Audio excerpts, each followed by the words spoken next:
Hello hi friends, welcome to my channel. ఈరోజు మనం ఈ వీడియోలో సమంత రియల్ లైఫ్ గురించి కొన్ని విషయాలను తెలుసుకుందాం. ఏప్రిల్ 28, 1987 చెన్నైలో జన్మించింది శామ్. తెలుగు, తమిళ భాషల్లో నటించిన భారతీయ నటి. ఈమె పూర్తి పేరు సమంత ఋతుప్రభు. ప్రస్తుతం బాలీవుడ్లో కూడా యాక్ట్ చేస్తూ నెంబర్ 1 హీరోయిన్గా తన సత్తా చాటుకుంటుంది శామ్. అయితే తన యాక్టింగ్ కెరియర్ మొదట్లో మోడలింగ్గా చేసిన శామ్ రవివర్మన్ దర్శకత్వంలో మాస్కోవిన్ కావేరి సినిమాలో నటించేందుకు ఒప్పుకున్నప్పటికీ తన మొదటి చిత్రమైన ఏం మాయా చేసావే సినిమాతో తెలుగు పరిశ్రమలోకి అడుగుపెట్టింది. ఆ తరువాత తను నటించిన బృందావనం, దూకుడు, ఈగ, ఎటే వెళ్ళిపోయింది మనసు, సీతమ్మ వాకెట్లో సిరిమల్లె చెట్టు, అత్తారింటికి దారేది చిత్రాలతో అతి తక్కువ సమయంలోనే తెలుగులో టాప్ హీరోయిన్గా ఒక వెలుగు వెలిగింది సమంత.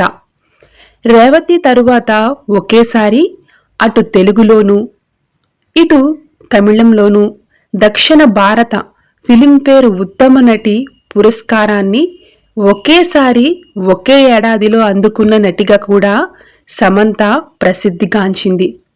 ఏం మాయా చేసావే సినిమాకి గాను నంది స్పెషల్ జ్యూరీ అవార్డు మరియు ఉత్తమ నూతన నటిగా ఫిలింఫేర్ అవార్డు వరించాయి.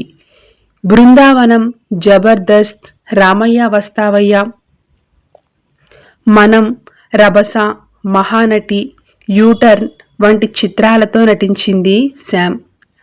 అక్కినేని నాగార్జున కోడలుగా, నాగచైతన్య భార్యగా కూడా సినిమాల్లో నటించింది సమంత.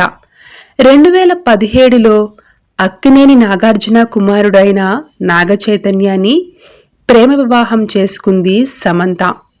పెళ్లి తర్వాత కూడా సినిమాల్లో నటించిన నటీమణులు చాలా అరుదు. అందులో ఒకరు సమంత.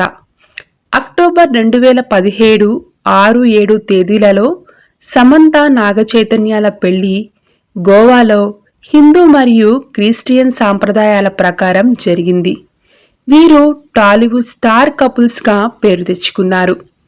అయితే వారిరువురు అక్టోబర్ 2, 2021న కొన్ని వ్యక్తిగత కారణాలతో విడిపోయినట్టు సోషల్ మీడియా వేదికగా తెలియజేశారు. ఈ విషయాన్ని నాగచైతన్య ట్విట్టర్ ద్వారా అధికారికంగా ప్రకటించారు. మరోవైపు శామ్ కూడా తన ఇన్స్టాగ్రామ్లో పోస్ట్ చేసి అందరికీ తెలియజేసింది.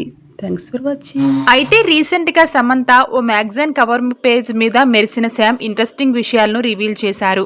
ప్రజెంట్ తన ఫోకస్ అంతా ఫిజికల్ అండ్ మెంటల్ హెల్త్ మీదే ఉందని, ఒకేసారి 4-5 సినిమాలు చేయనని చెప్పారు. తక్కువ సినిమాలు చేసినా ప్రేక్షకులను మెప్పించే ప్రాజెక్ట్సే అంగీకరిస్తానంటున్నారు ఈ బ్యూటీ. సోషల్ మీడియా గురించి కూడా ఇంట్రెస్టింగ్ కామెంట్స్ చేశారు శామ్. ఆన్లైన్ నెగిటివిటీ మనం కంట్రోల్ చేయాలి, కానీ అది మనల్ని కంట్రోల్ చేసే పరిస్థితి ఉండకూడదన్నారు Samantha. Thank you so much for watching.